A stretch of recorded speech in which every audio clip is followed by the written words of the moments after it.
안녕하세요, 론파일러입니다.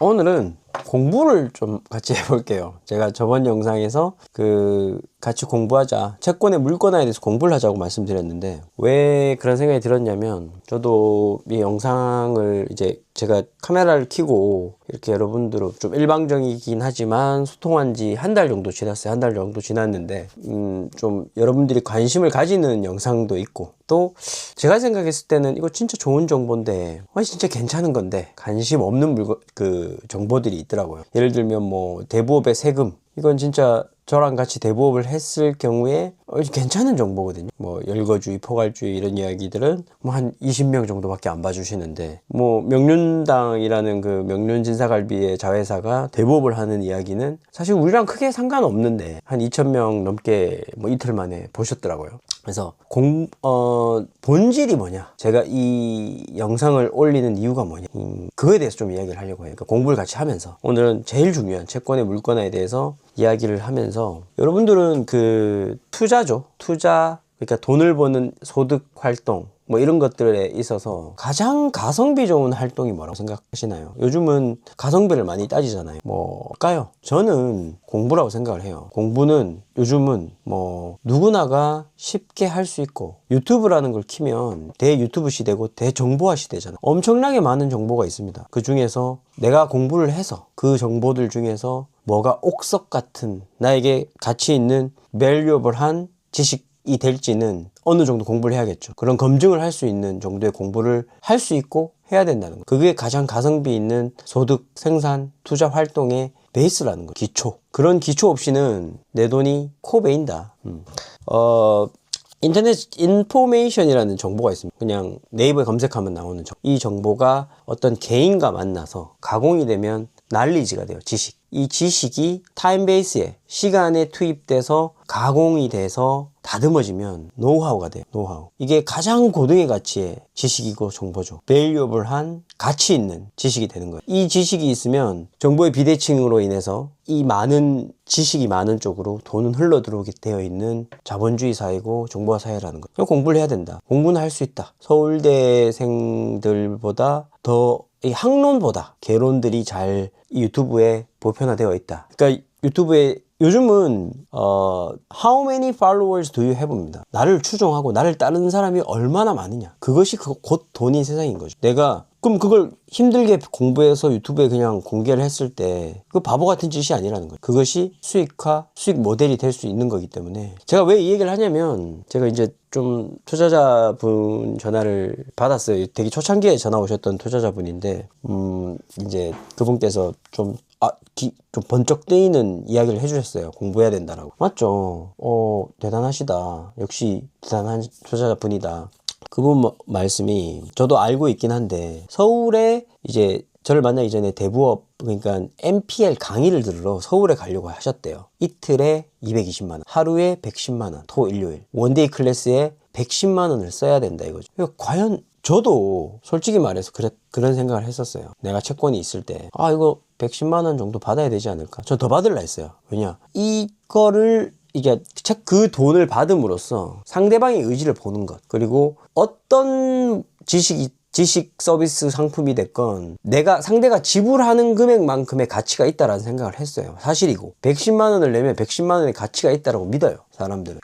프라이싱이라는 게, 가격 매겨짐이 그렇다는 거죠. 그래서 저도 그런 생각을 했었는데, 그들이 아마 이렇게 이야기할 겁니다. 이렇게 이야기해요. 너가 110만원 이상 벌어갈 수 있는, 이틀에 220만원 이상 훨씬 넘게 벌어갈 수 있는 가치 있는 수업일 거며 채권을 주겠다. 그 채권만 투자를 해도 너희는 더 큰 돈을 벌 수 있기 때문에 그 정도의 의사표시를 해라. 맞아요. 저도 그들 대신 말씀드릴 수 있어요. 채권 투자를 하면 이틀에 220만원 내더라도 더 큰 수익을 낼 수 있을 겁니다. 그런데 과연 그런 채권들이 A급 채권일까요? 아닙니다. B급 채권. B급 채권도, MPR 채권은 돈이 돼요. 근데 그 B급 채권을 판매함으로써 그들은 이제 사업을 또 확장해 나가고 양분화하는 거죠. 교육 사업을. 저도 교육 사업을 생각을 했었습니다. 스카웃 받기도 했어요. 교육을 좀 해달라. 그런데 저는 이제 좀 세상이 많이 바뀌었다고 생각을 합니다. 챗 GPT도 나와 있고 유튜브도 있고, 저와 같은 사람들이 유튜브에 많아요. 그렇기 때문에 이 공부를 해야 된다. 공부를 해야 되고, 적어도 내가 그들과 만나서 이야기했을 때 그들이 거짓말 하는지 아니면 뭐 경험이 없는지, 그게 그냥 단순한 정보인지, 난리진지 지식인지 노하우인지 내가 스스로 파악할 수 있는 내 지식을 쌓아야 된다라는 거죠. 그걸 어떻게 큰 비용 들이지 않고 할 수 있는 세상이 왔다라는 거예요. 그래서 제가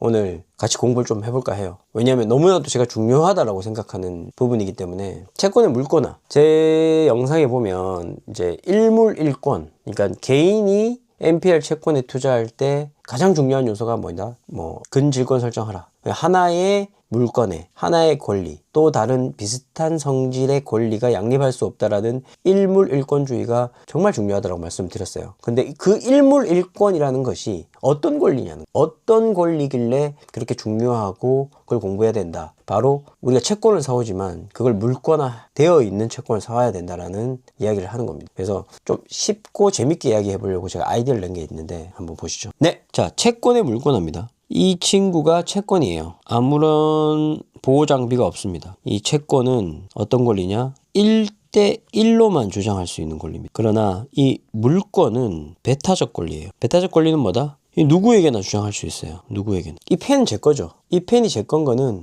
누구에게나 주장할 수 있습니다. 근데 돈을 내가 누구한테 빌려줬어요. 그런데 그 친구한테 돈을 달라고 하지 A한테 빌려줘 놓고 B한테 야, 돈 줘 할 수 없는 거잖아요. 그게 배타적 권리와 채권의 차이인 거예요. 이 채권을 그럼 은행 집이 이렇게 있습니다. 집이 이렇게 있고 10억짜리인데 7억 빌려주면서 LTV 70%에 7억을 빌려주면서 채권 최고액을 8억 설정을 하겠죠. 8억 설정을 했어요. 이 8억을 설정하는 이유는 채권 최고액 아시죠? 근질권 설정하는 거죠. 기한의 이익의 상실을 대비해서 채권 최고액을 설정을 합니다. 그럼 이 8억을 빌려주고 이 사람이 이런 위험 요소를 갖고 올 수 있다는 거죠. 채권에게 이렇게 팍 총알이 날라와요. 어떤 소유권 변동, 그 다음에 채무 변제가 이행되지 않는 거죠. 한마디로 부실이 나는 거예요. 부실 채권화 되는 거예요. 그리고 그로 인해서 법적 조치가 일어나고 경매, 이런 불안한 요소들이 채권은 언제든지 공격해서 얘를 죽일 수도 있다는 거예요. 그래서 은행은 이 채권을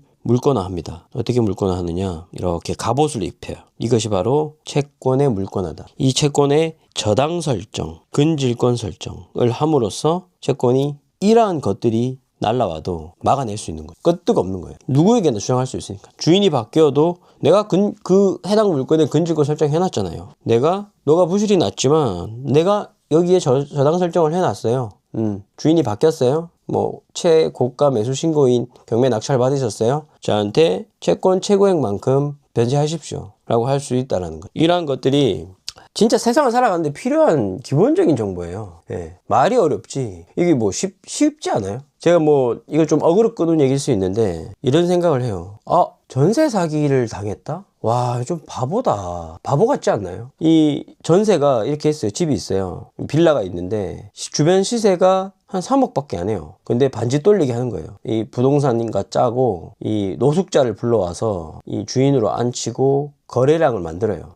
5억 정도의 거래가 되는 실거래를 보여줘요. 그리고 전세금을 3억 받는 거예요. 3억이 시세인데 전세금 3억을 받고 100채, 200채 소유를 한 다음에 날리는 거죠. 이 팔리지도 않는 빌라를 전세 3억을 받는 거예요. 그래서 이 정도 공부를 좀 해야, 내 돈이 이 정도 3억이 들어가는데 이 정도도 공부 안 하고 밸류 맵이라고, 밸류앱 아시죠? 밸류앱이나 밸류맵이나 호갱노노 같은 앱만 봐도 이게 왜 전세가가 왜 이렇게 비싼지 파악할 수 있는데 공부하지 않고 그냥 유튜브에 나와서 나 전세 사기 당했어요, 나 바보예요 하는 거죠. 이런 기본적인 공부를 해야 되고, 여기서 이제 이 채권의 물권화가 기본적인 어떤 진짜 펀더멘탈을 가지고 물권 분석이 들어가는 거예요. 이제 대항력이 있고 선순위가 어떤 당해세가 있고 그런 어떤 선순위가 발생될 수 있고 여기 유치권은 어떤 역할이 있고 유치권은 어떻게 부술 수 있는지, 땅에는 수많은 법적인 규제와 수많은 것들이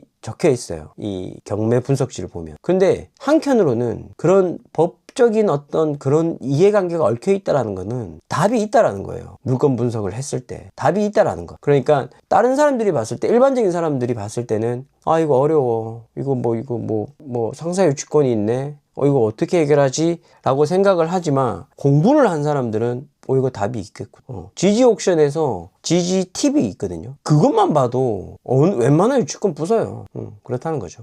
오늘 제가 공부를 좀 같이 했는데 제 말의 요지는 이거예요. 서울에 그 하루에 110만 원 주고 그 MPL 강의 들어가지 마시라. 제가 이 시장 경제를 이렇게 좀 침범해서 깨어 부수자는 게 아니라 좀 의연한 방식, 과거의 방식입니다. 이제는 공부는 할 수 있어요. 그냥 솔직하게 하세요. 저처럼 채권을 파세요. 그냥 같이 물건 분석하고 같이 들어가야지. 내가 이걸 110만 원 주고 채권을 사오잖아요. 그러면 욕심이 생겨요. 110만 원이 아까워서라도 이번 파스에 내가 타야겠다. 입에 승선해야겠다. 그러다가 경매학원 섬에 투자한 것처럼 103억이 투자가 되고 익시트가 안 되는 거예요. 그래서 공부는 대유튜브 시대에 현명하게 하라. 스스로 하라. 그리고 그 채권을 받아오더라도 그 채권에 대한 권리 분석할 수 있어야 된다는 거예요. 제 영상 중에 뭐 명륜당이 대부업하는 거 이런 거 보지 마시고 그것도 많이 봐주셔서 감사한데 이런 물건 분석에 대한 공부를 같이 하자. 이 말씀을 좀 드리고 싶어서 그 검증을 같이 하자. 전화 달라고 이렇게 하는 겁니다. 감사합니다.